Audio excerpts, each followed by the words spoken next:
I think it's difficult in this day and age to have an appreciation for how antiquated things are. I mean, we're all so used to having our cell phones be so fast, our capabilities, the cellular network, everything's pretty good, but the guts behind it are typically pretty antiquated. You look at Social Security system right now, even the Treasury, all these old 1980s, 1960s computer systems.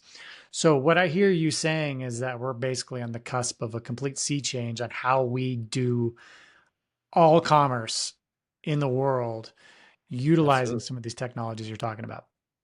Yeah, absolutely. And I'm actually glad you brought that up because one of the biggest, if you're in IT and you know anything about software cutovers, they can be pretty crazy.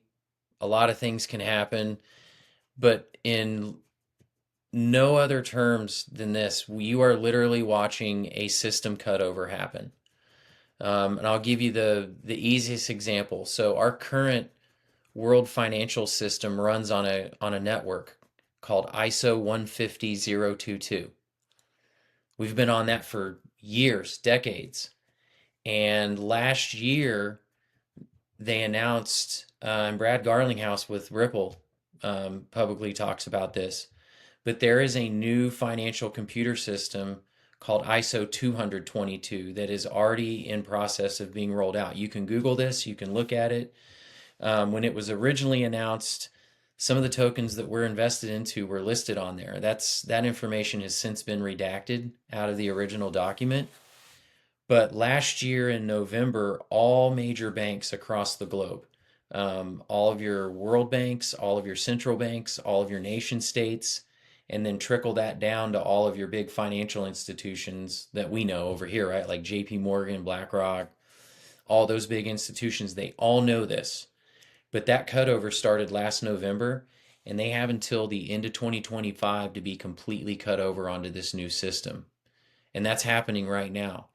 Um, and all of that is happening right now as we've got a new administration coming on, and then you've got these four bills that are being presented. So, again, if you look at the bills and then you kind of take a macro step back and look at, you can Google this too, ISO 150022 to 20022.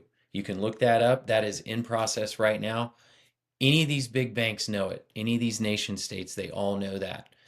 And yeah, it's a big change coming. A lot of the banks are fighting it right now. They have been for the last 3, 4 years.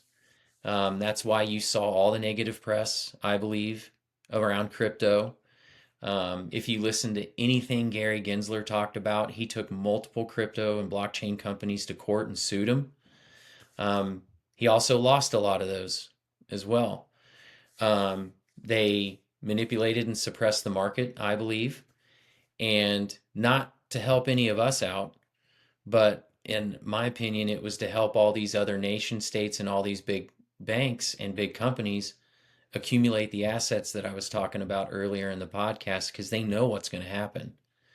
And Well, so and this they is a, wanted a central bank digital currency. They wanted to they control did, your money. I mean, they that's the did, which typical liberal approach. thankfully that got shut down, right? That goes Yeah. back to the trade fi central finance type deal. That's exactly what it is. And look, you're on blockchain, like again, I told you it's transparent. Everybody's going to see everything anyway on there.